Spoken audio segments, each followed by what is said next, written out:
Baiklah, sebelumnya perkenalkan nama saya Sharon Anerva Tarigan dengan NIM C0C025040. Pada kesempatan kali ini, pada video kali ini saya akan memaparkan materi tentang penyusunan anggaran produk. Jadi, anggaran produksi, produk, dan produktivitas adalah tiga konsep yang berbeda.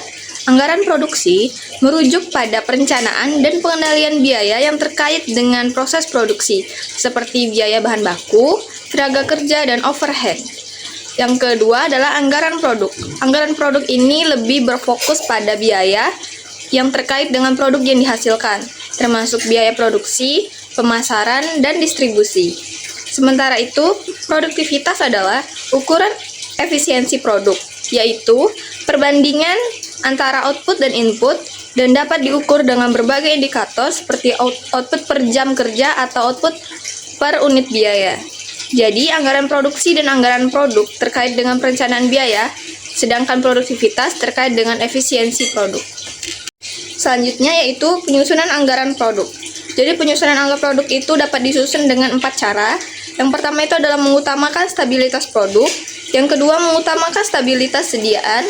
Yang ketiga, gabungan antara stabilitas produk dan sediaan. Dan yang terakhir, yang keempat adalah disesuaikan dengan keperluan manajemen. Yang selanjutnya adalah pola produksi dalam penyusunan anggaran produk. Jadi, di dalam menyusun anggaran produk, maka akan dikenal penerapan dari pola produksi yang ada di dalam perusahaan. Pola-polanya itu ada 3. Yang pertama adalah pola produksi konstan atau stabil. Yang kedua, pola produksi bergelombang atau mengambang. Dan yang ketiga, pola produksi moderat. Jadi yang pertama itu pola produksi konstan atau stabil itu merupakan pola produksi yang mengutamakan kestabilan dari tingkat produksi suatu perusahaan. Yang kedua adalah pola produksi bergelombang atau mengambang, yang merupakan pola produksi di mana jumlah produksi di setiap bulan mengalami perubahan sesuai dengan perubahan penjualan. Sedangkan jumlah persediaan barang jadi adalah stabil atau tetap sesuai suatu pola produksi yang mengutamakan pada jumlah persediaan. Yang ketiga adalah pola produksi moderat. Jadi itu adalah suatu pola produksi yang berasal dari penggabungan antara pola produksi konstan dan pola produksi bergelombang, sehingga dapat lebih memperhatikan tingkat persediaan dan tingkat produksi.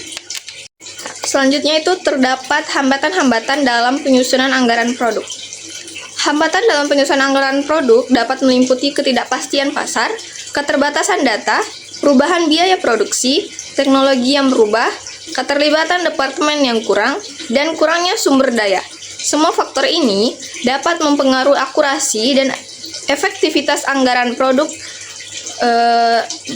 Berikut ini ada penjelasannya. Yang pertama tadi ada ketidakpastian pasar. Jadi, perubahan permintaan pasar yang tidak terduga dapat membuat anggaran produk menjadi tidak akurat. Terus yang kedua adalah keterbatasan data. Kurangnya data historis atau data yang tidak akurat dapat membuat penyusunan anggaran produk menjadi sulit. Terus yang ketiga adalah perubahan biaya produksi. Perubahan biaya bahan baku, tenaga kerja, ataupun biaya lainnya dapat juga mempengaruhi anggaran produk. Yang keempat adalah teknologi yang berubah. Perubahan teknologi dapat membuat proses produksi menjadi lebih efisien, tetapi juga dapat membuat anggaran produk menjadi tidak akurat. Yang selanjutnya adalah keterlibatan departemen yang kurang. Kurangnya keterlibatan departemen yang terkait dapat membuat penyusunan anggaran produk menjadi tidak efektif. Dan yang terakhir, yang keenam adalah kurangnya sumber daya. Kurangnya sumber daya seperti waktu, uang, atau personal dapat membuat penyusunan anggaran produk menjadi sulit. Nah, dengan memahami hambatan yang telah disebutkan tadi, perusahaan dapat mengambil langkah-langkah untuk mengatasi dan menyusun anggaran produk yang lebih akurat. Selanjutnya adalah perbedaan produk, produksi, dan produktivitas. Jadi, berdasarkan penjabaran dalam buku pengenalan sistem manajemen industri yang disusun oleh Arsyid Sumantika, berikut ini adalah hal-hal yang membedakan antara produk, produksi, dan produktivitas. Yang pertama itu mulai dari perbedaan berdasarkan sifat. Jadi kalau produk itu Produk bersifat mutlak karena menyangkut hasil akhir dari kontribusi faktor dalam bentuk volume atau kuantitas barang dan jasa yang diperoleh dari suatu organisasi. Kalau produksi adalah proses produksi yang menunjukkan volume atau nilai keluaran bukan secara relatif, tetapi secara absolut. Yang ketiga itu ada produktivitas. Produktivitas dilihat dari volume atau nilai produksi dalam kaitannya dengan sumber daya yang digunakan dalam pembuatan barang dan jasa. Dengan kata lain, produktivitas adalah rasio masukan sumber daya terhadap keluaran produk sehingga bersifat relatif. Yang kedua itu tingkat kenaikan. Jadi kalau produk itu, peningkatan atau kenaikan produk bisa dicapai tergantung dengan jumlah dan kualitas keluaran yang dihasilkan. Kalau produksi, peningkatan produksi dihasilkan dengan melakukan investasi modal yang lebih besar dan mempekerjakan tambahan personal dan mengelola bahan mentah. Kalau produktivitas itu, peningkatan produktivitas hanya memungkinkan terjadi melalui pembuatan produksi yang lebih besar dengan investasi modal yang lebih rendah dan jumlah personal yang lebih sedikit. Selanjutnya itu berdasarkan pengukuran. Kalau pengukuran produk terbilang sederhana dan mudah karena dibuat dalam satuan atau nilai. Kalau produksi, pengukuran produksi sama mudahnya dengan produk karena dibuat dalam satuan atau nilai. Sedangkan pengukuran produktivitas rumit karena faktor masukan yang berbeda harus direduksi menjadi penyebut yang sama.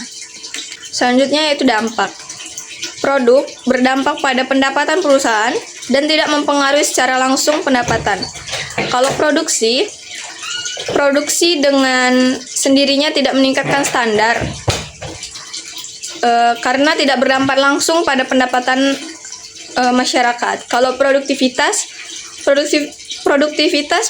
meningkatkan taraf hidup masyarakat karena peningkatan pendapatan masyarakat hanya dimungkinkan melalui peningkatan produktivitas. Cara meningkatkan, yang pertama produk. Peningkatan produk dapat dilakukan dengan meningkatkan faktor masukan. Yang kedua peningkatan produksi juga dimungkinkan dengan meningkatkan faktor masukan, sedangkan peningkatan produktivitas dimungkinkan lebih banyak lagi penggunaan faktor masukan yang efisien. Selanjutnya kesimpulannya, manfaat utama pada penyusunan anggaran produk ini yaitu agar memberi dasar perencanaan kapasitas dan tenaga kerja, lalu mengendalikan modal kerja lewat pengaturan sediaan. Yang ketiga, meminimalkan biaya simpan dan resiko. Yang keempat, memudahkan koordinasi pembelian bahan baku. Dan yang kelima, menyediakan tolak ukur kinerja lewat perputaran sediaan, serta membantu menjaga keseimbangan antara efisiensi biaya dan tingkat pelayanan ke pelanggan. Baiklah, sekian presentasi dari saya akhiri. Terima kasih.